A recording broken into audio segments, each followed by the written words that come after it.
Hello, everyone. I am holding a microphone, so for those of you who have asked me to up the ante on my audio quality, I hope that this helps. Thanks to my brother for generously gifting me this microphone.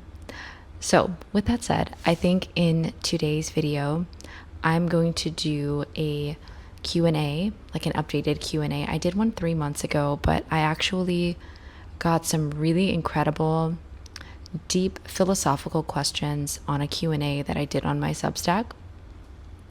So I'm going to talk about some of those here today. And I wrote like a very long Q&A on Substack that you can reference if you still want to hear my thoughts on other topics and things like that. But I think today's video will be lots of reading, lots of Q&A stuff, and some other cozy content and things like that. Probably a few other things that I can't think of off the top of my head. But I'm trying to make these videos, what's the word I'm looking for?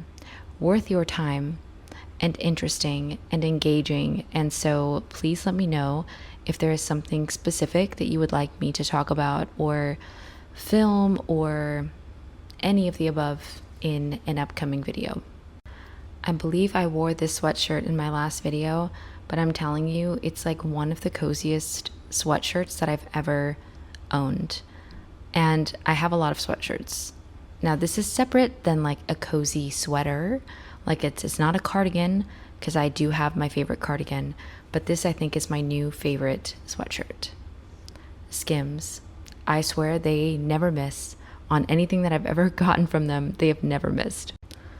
Something else that I want to talk about is I feel like I've been thinking about how there is just so much pressure to be one thing. Like you have to have a clear personal brand or identity that makes sense to everyone else. But honestly, like I think that is such a limiting way to move through the world.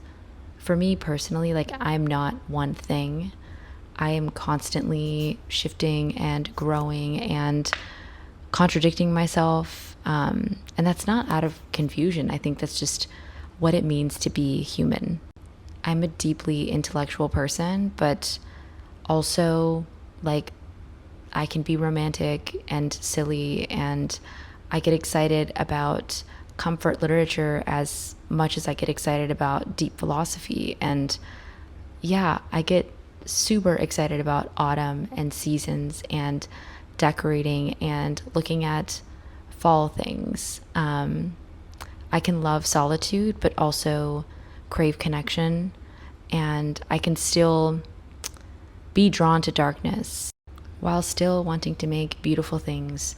And I think there's so much power in embracing that duality and, and not needing everything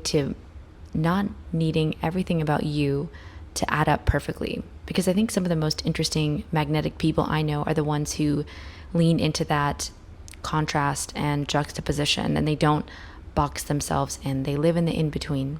And it's not really about like being random or chaotic or like trying to be quirky. It's about fluidity and just letting yourself be a person in motion, because when you can stop editing yourself into a single identity, that's when you start to feel whole. And I've just noticed that this has been very prevalent, especially in the literature and fragrance space. Two things can be true at once. I am somebody who lives very much in the duality of my own existence, and I'm confident in who I am, and I love being the way that I am, loving two things. So if you don't like it, then you don't have to watch my videos. Even like with fragrance, I love gothic, mossy, earthy, petrichor, witchy scents. I will always love those fragrances, ghostly scents. But I also love wearing perfume that smells like a freshly baked oatmeal chocolate chip cookie right before bed. And I love that. I love that duality so much. Same with like loving philosophy while also loving comfort literature and children's lit. So just something to think about as you go about your day. Yeah, okay, moving on. Let's get into today's video.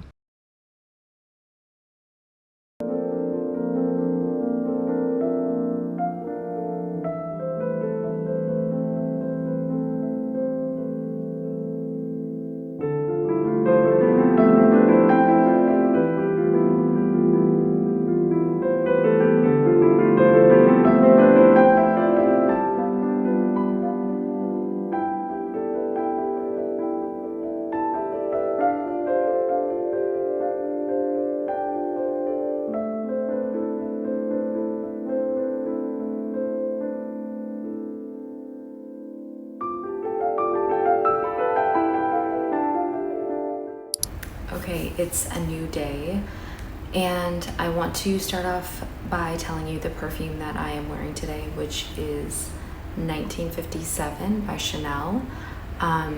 This has notes of white musk, aldehydes, bergamot, pink pepper, coriander, more musk, orange blossom, jasmine. I think there's honey and vanilla and cedar and orris. I think that this is the perfect scent for summer and for spring. It's very light, it's very sparkling, if that makes sense. Like, it feels like you're drinking sparkling water at a really nice, like, Italian restaurant, al fresco, and yeah, you're ordering sparkling water. This is what that reminds me of. But there is a sweetness to it. I just noticed that my picture frame is like falling. Okay, I genuinely need more art in this house so badly, and I'm so bad at finding and curating art. As someone who has such an affinity and appreciation for aesthetic, you'd think that I would be really good at these sort of things, but I'm not. And I also don't have the money to buy like really expensive art. So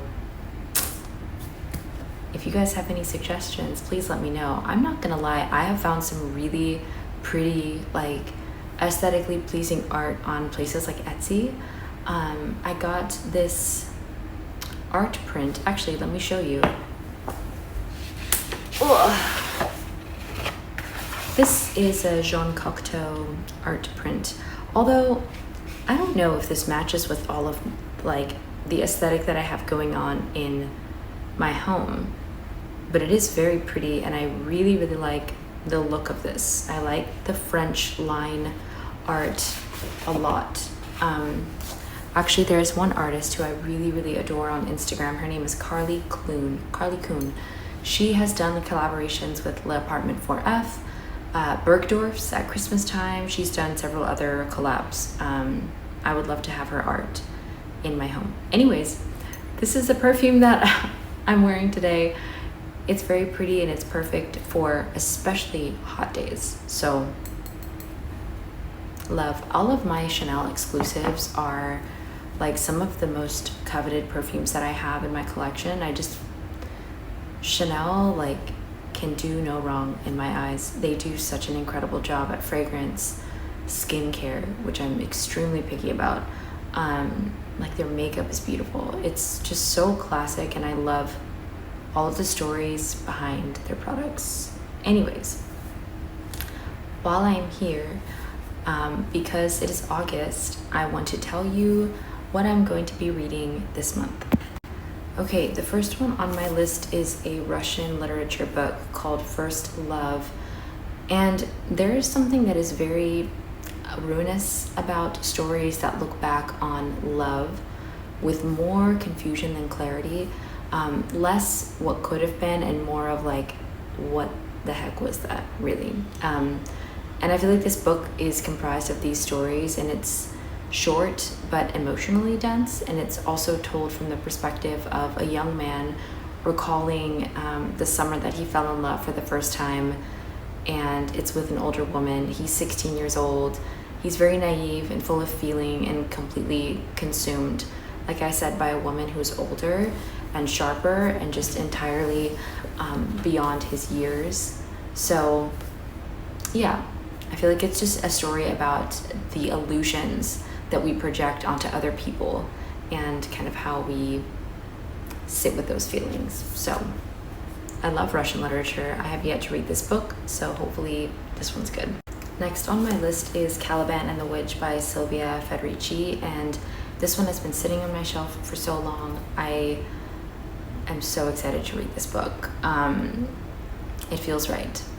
But basically, Federici's thesis in this book is very bold. This is a nonfiction book.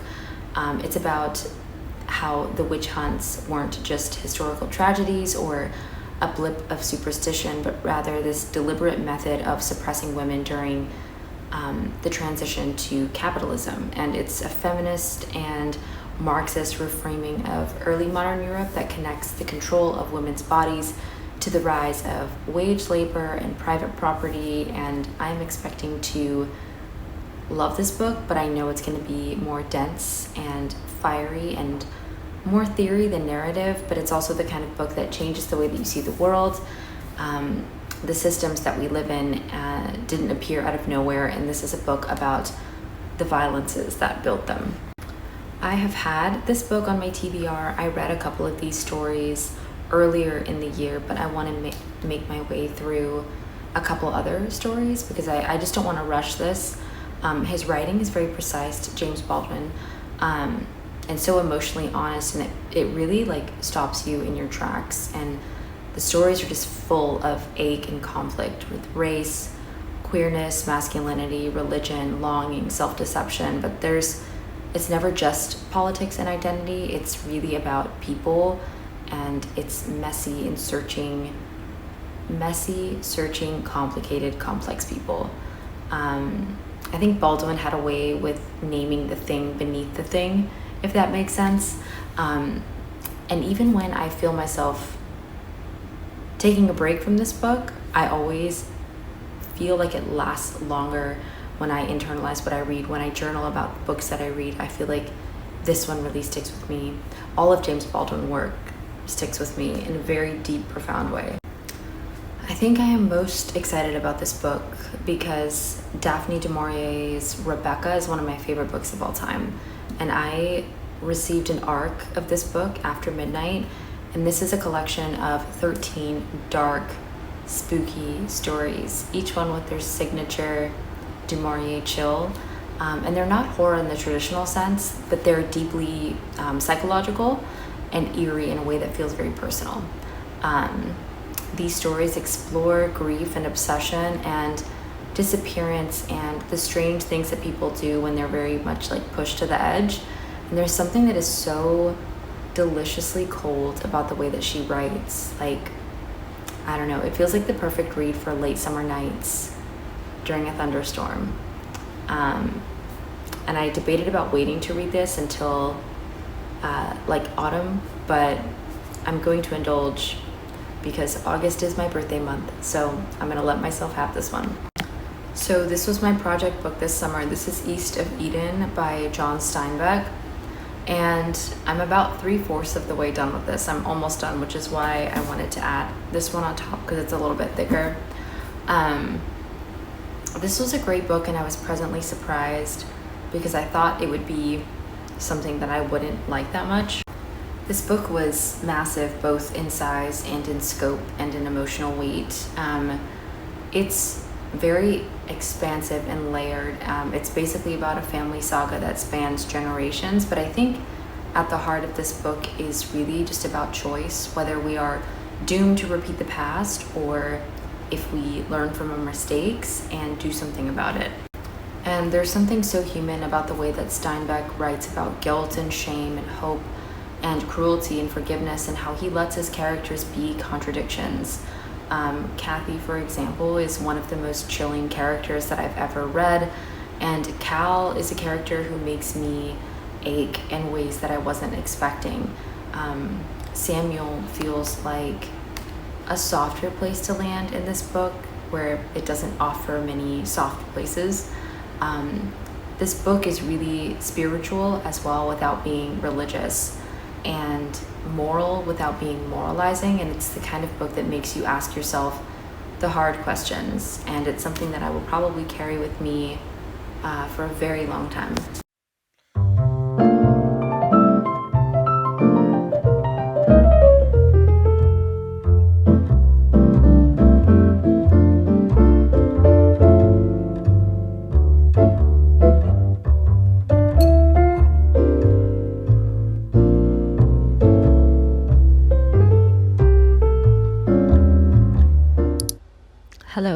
is a new day, and I'm going to do our Q&A right now.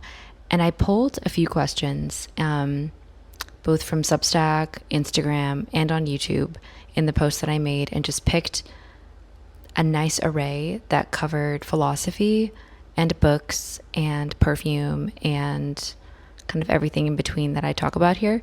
So I'm going to link the long Substack that I did with the full Q&A if you are interested in the description in this video. But yeah, we'll get right into it. Also, my perfume today, the perfume that I'm wearing today, is actually, I know you've already heard about this, but it's Lyra by Casamarati, and Euro Parfums sent me this one, and I don't think I would have gone out and bought this myself, but it is a very nice citrusy gourmand vanilla for summer if you are wanting to wear something a little bit sweeter in the hotter months that isn't too like cloying and overbearing. This is perfect. It's very refreshing. It's very light. It kind of reminds me of Queening by Mind Games, but it's a lot lighter. And this feels very wearable. Like nobody would be mad if you wore this fragrance. So it's really nice. I really love it. Anyways, let's get into the Q&A. Okay, so the first question that I got is, how do we find our purpose in life? And I think that we spend way too much time outsourcing this answer. I think we're searching for signs and waiting for permission from other people, assuming that someone else might have the roadmap. But if you peel back all of the noise from everyone, you probably already know. And I wrote about this as well, that not in some like capital P purpose way, but in the very small, ordinary things that you do to get lost in, and things that make time feel different. Maybe it was drawing when you were little, or storytelling, or building things, or just all of these different interests that you had as a young child. Like those early obsessions were not random. I like to think of them as little clues. I don't think that purpose has to be career shaped either. Sometimes it looks like caretaking. Sometimes it looks like making people feel safe, or, just creating beauty out of nothing and sharing it with somebody. So I think your purpose is not, it doesn't have to be like this grandeur thing. It can be a multitude of different things, and it certainly doesn't have to be your career. It can be things outside of your career. The next question I got was, are you religious or do you believe in God? I was raised in a very religious household, and I've always been very skeptical but deeply curious. I would not call myself religious, and I'm not sure if I believe in God in the way that people mean it, but I'm very much drawn to faith the way that I'm drawn to poetry or philosophy, because it's trying to answer something that is unanswerable. I kind of read the Bible and approach the Bible the same way that I would read somebody like Homer or Plato, like very slowly, reverently, and just with the awareness that I'm touching something ancient, if that makes sense. I've been especially drawn to Catholicism my whole life, and not because I'm convinced, but I think the rituals and the rules and the repetition feel grounding in a weird way. There's something very ritualistic and beautiful about lighting a candle just to pray, or fasting, or sitting in silence with the weight of a cathedral above you. I don't think that belief has to be binary. Sometimes it's wanting to understand your own faith, and I think that counts for something. The next question is, why do you choose to not be in a relationship? It doesn't really feel like a decision so much as a natural season of my life, and I think for a long time I kept myself pretty closed off, not because I didn't want connection, but because I was scared of disappearing into someone else, and scared of not being like fully known or understood. But I think lately I've started to want something softer, and not passion just for like the sake of passion, but more of like a partnership and a best friend, and someone who gets the quiet parts of me without needing to fix them. And I don't really crave romance. I crave safety and comfort and slowness and the type of love that makes my world feel more spacious, not smaller. And until that finds me, I'm okay with being alone. And I think being alone has never really felt like a failure. It feels like waiting with intention, if that makes sense. Next question. What makes a book impactful in your opinion? For me, it has to change something like about my beliefs, or maybe like the texture of my attention, sorry. I think an impactful book makes the world feel sharper and deeper and more bearable, and it lingers in my mind and it follows me, throughout my day. And it could hurt me or heal me in the best way. So I don't think it has to be a perfect book, or like the world's greatest novel, but I think that it should change the way you think about like how you view the world and how you view yourself. If you could wear one perfume for the rest of your life, what would it be? Molecule 01, easily. I think that is one of my signature scents, and it just smells like skin and love in a very strange way. Like, I don't know. It's got this very intimate and airy feel to it, which is kind of antithetical of like a showy perfume. And people very much want to lean in and smell you, which I love. The right people, of course. It just kind of like vanishes and reappears in weird ways, like depending on your body chemistry and the weather, which just feels very romantic and unique. And I've always been kind of drawn to scents that don't announce themselves, but just very much stay with you. And it just feels like wearing your favorite sweatshirt, or like being loved without having to say a word. So, what are your favorite films? Okay, so many. In the Mood for Love, for its longing, like visual aesthetics, probably the most beautiful film I've ever seen. Phantom Thread, for the same reasons, its control and sensuality. Daisies is this like riot of girlhood and surrealism. Belle de Jour with Catherine Deneuve. House from 1977. Possession. The original Suspiria. They all kind of hit that like eerie feminine chord that I really love so much. Donnie Darko was perfect when you were spiraling into like teenage existentialism. Neon Genesis Evangelion, the series, which is like one of the most emotionally profound things I've ever watched. Paris, Texas, which makes me want to live, more slowly. And my favorite film of all time is Juno. And not because it's better than the rest, but because it has left such a significant impact in my life, and it's very sentimental to me. I can recite the entire film, start to finish, like by heart. It's just very weird and quirky and soft, and yeah, it's my favorite film. It's also my favorite comfort film, and I love watching it during autumn, especially. Okay, next question. Who is your favorite music artist, or any jazz recommendations? So I always come back to jazz. Bill Evans, Chet Baker are probably some of my favorites. There's something very tender and introspective about the way that they play. I love Stan Getz. I love bossa nova jazz. It just literally feels like sunlight and something that Clarice Lispector would listen to. I love Ella Fitzgerald's voice. Her voice, like, I don't know. I wish that she could sing me to sleep. I love Errol Garner, Dinah Washington, Oscar Peterson trio. I love Vince Guaraldi. He like composed the whole Peanuts albums. There's just so much warmth and comfort in their music that feels like it's just holding your hand. I am very drawn to the vintage old school side of jazz too, like the the Pied Pipers and the Norman Luboff Choir and Doris Day, Joe Stafford, Nat King Cole, Jimmy Dorsey, Glenn Miller. That whole era just sounds like nostalgia, like a scratchy radio in another room.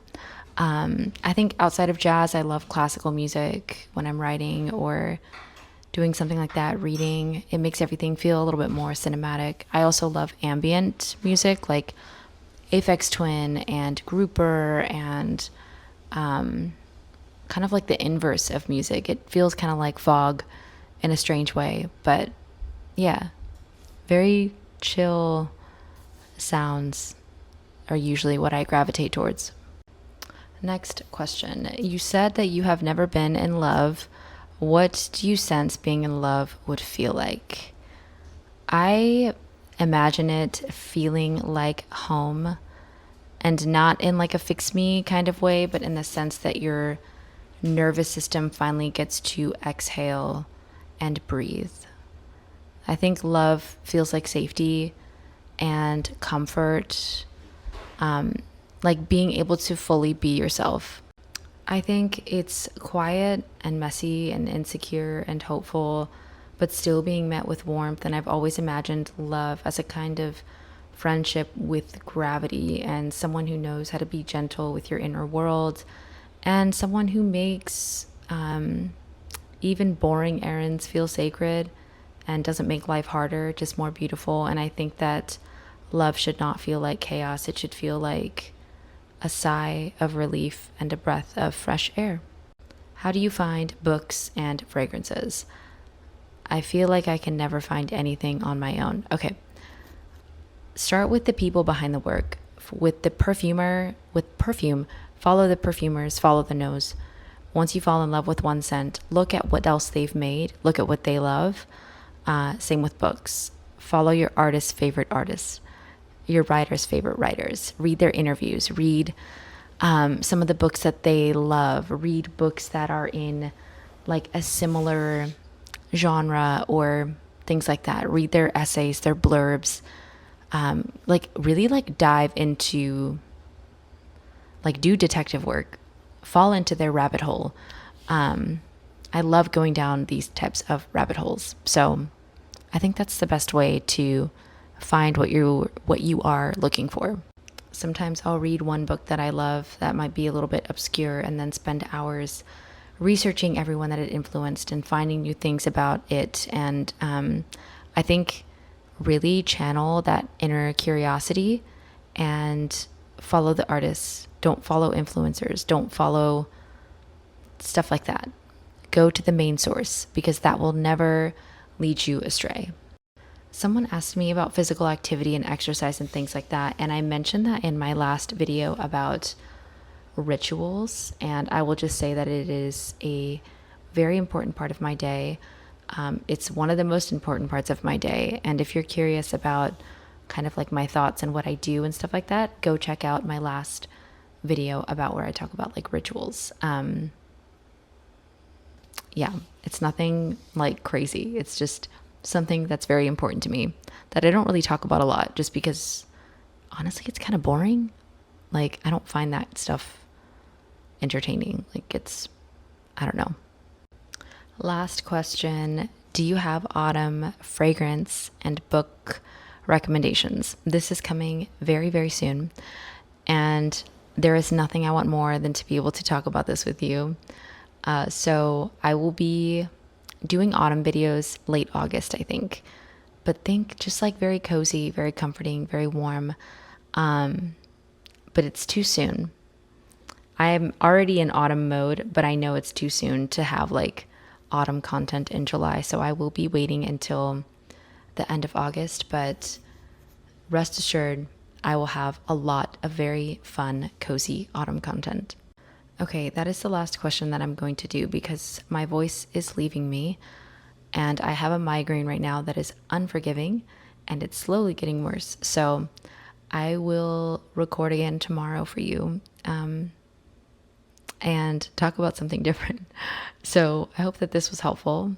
Always ask questions if you want me to talk about something in a video. I don't have to wait until the next Q&A. But if you're ever curious about something, comment and I will respond.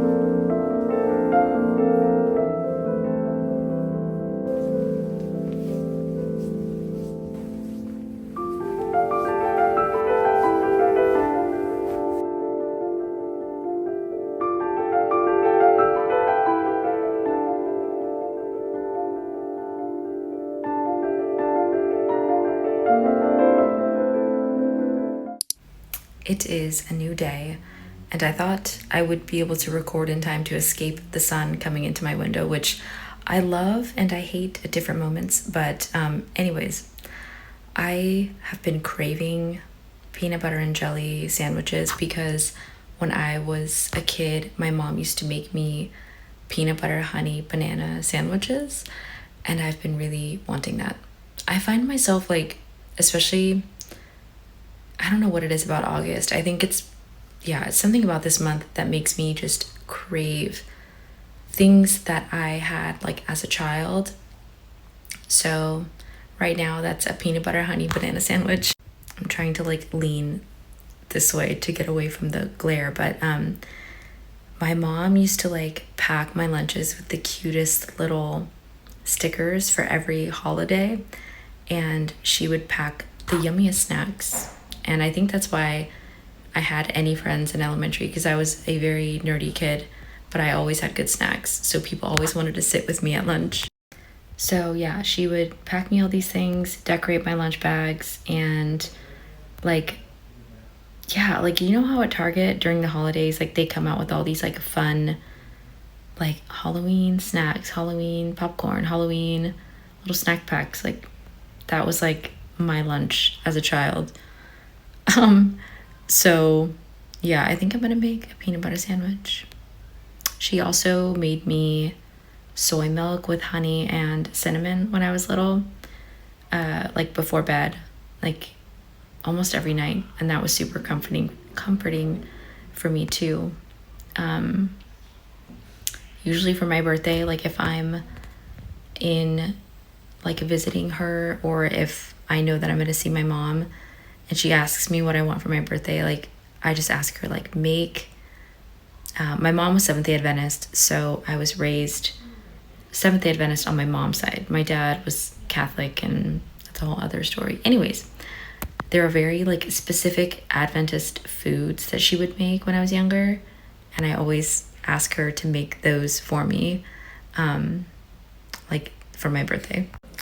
And speaking of nostalgia and comfort, I think today, you know what, it's August, so I am in Apple mode, I'm in back to school season mode, I'm in like almost like pre-fall mode.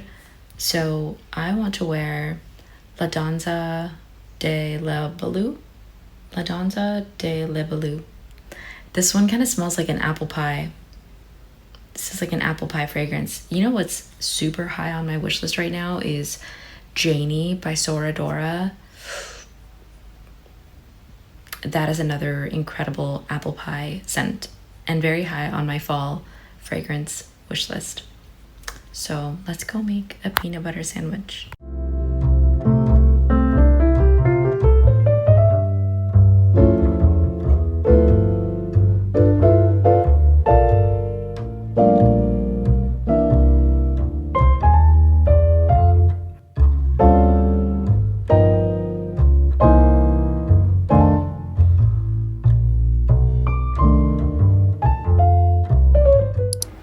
Okay, I've gotten a lot of perfumes in PR lately. Lots of good ones, lots of ones that I'm like, about, but since I haven't really done like a full fragrance section in a while. I'll do one quickly with you before I leave you for the day. Okay, starting off with this one, Love Omatic by Room 1015 is like juicy strawberry, blackcurrant, lemon. There's also this like airy ozonic sweetness, and beneath it all there's musk and ambrette and cedar that have this like very soft, sensual weight. This is a new release. I think this is great for like warmer months, hotter days. They also sent me Sonic Flower, which has spiced carrot seed, pink pepper. There's orris in here and jasmine, and the dry down is very smooth and modern with musk and ambroxan and cashmeran. I think if you were looking for a skin scent that is like a level up from like a Glossier U or even like a Molecule 01, you want something extra and unique and special, I think this is a really great option as well. Now, I'm excited about this one. Lucky Scent, or Scent Bar, if you're near LA or New York, sent me this by Josette, and this is creme de la berry, and this literally smells like a decadent slice of cheesecake that is topped with fresh strawberries and vanilla cream that melts into whipped cream. There's also sandalwood and this like lingering vanilla Styrax warmth that I love. Like, no, you know what this perfume is? If you share the same affinity for cereal as I did, and if you liked Naughty Children's cereal, and if you still like Naughty Children's cereal, you know the Captain Crunch berries cereal? This is exactly what that smells like. The berries, Captain Crunch cereal with milk, watching Saturday morning cartoons. This is really good. I really like this like a lot. I think I'm gonna wear it today. It's like, yeah, I'm a child again. Okay, anywho, Scent Split also sent me a perfume by Josette, and this is their like exclusive one called Oh My Gourmand, and there is like a sparkling red currant, grapefruit, orange, meringue, custard, soft vanilla. The base is like a very indulgent, like, you know, cookies and butter and a dusting of orris and rice powder. This one is also really pretty. It's very different. This is a lot lighter and fresher, if that makes sense. Whereas this one is like nostalgic.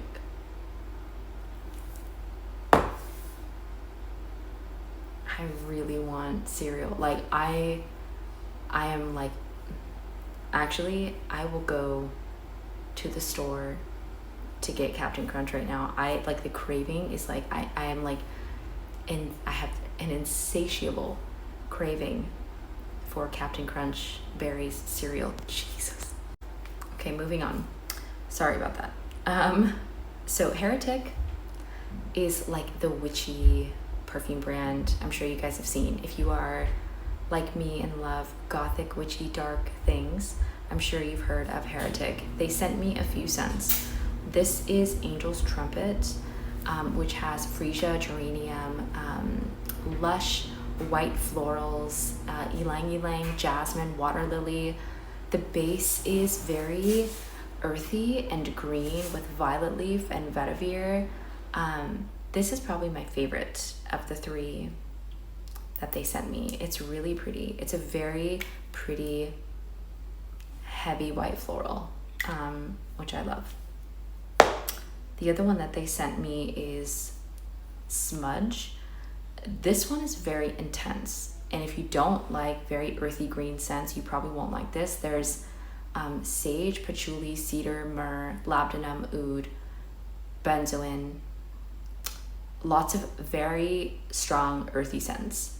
So if you're into that, this is a very witchy fragrance, but definitely sample this. This is not blind buy safe for sure. The other one they sent me is Pistol Whip, which has bergamot, pink pepper. It's very bright, There's carnation in there too. There's tea and vetiver in the base notes. I feel like this is a lot lighter and more like less polarizing than smudge. This is nice too, but I think my favorite is Angel's Trumpet of the 3 that they sent. Also, Twisted Lily sent me a few perfumes. 2 of these were okay. Let me get these out of the box, sorry. One sec. Okay, they sent me these 2 from Mancera, Instant Crush and Intense Instant Crush. This is very like, if you like Baccarat Rouge 540 Extrait, it's kind of like, it reminds me of that. They're very strong, but if you are like a Baccarat lover, I feel like you might like these. The other one that they sent is actually the one that I liked the most, and it happened to be the sample one, is the Explicit Vanilla. I feel like this is a great, well done vanilla. Definitely on the stronger side, but I feel like this would be good for fall, winter. Okay, last but not least, this is kind of a wild card because I'm the last person who would walk into a Sephora to get Sol de Janeiro, but they sent me this and I was so like, admittedly, I was like, there's no way I'm gonna like this, but whatever, I'm gonna spray it anyway. And I sprayed it and I was like, what the hell? This is so good. I love this. Oh my God. It reminds me of something from my childhood. There's coconut cream, tropical orchid, and toasted praline. It smells like toasted coconut shreds on top of like coconut cream ice cream with caramelized praline on top. And you just finished at the beach, you've been at the beach all day, and all you want is ice cream. And it's served inside of a coconut shell as well. And it has a little plumeria flower, and it's perfect. I love this. I love this so much, and no shame, unapologetically love this. I wish they had a lotion of this one. I would spend my own money on the lotion for this. Okay, that is most of the PR from this week that I thought was fun to open up and smell. Out of all of this, I'm telling you, like, these are my favorite. Captain Crunch, red berry cereal, and coconut ice cream on the beach. And also, like, I really don't like most sunscreen smelling perfumes, but I feel like this is such a unique gourmand beach scent without it smelling like sunscreen, which I appreciated. I've noticed that I'm less picky with gourmands, but extremely picky with like niche perfumes that I feel can be a little bit more complex, if that makes any sense. Anyways, I hope you've enjoyed this video. Thank you for being here with me. I appreciate you. I appreciate your support. And I'm excited to see you again next week.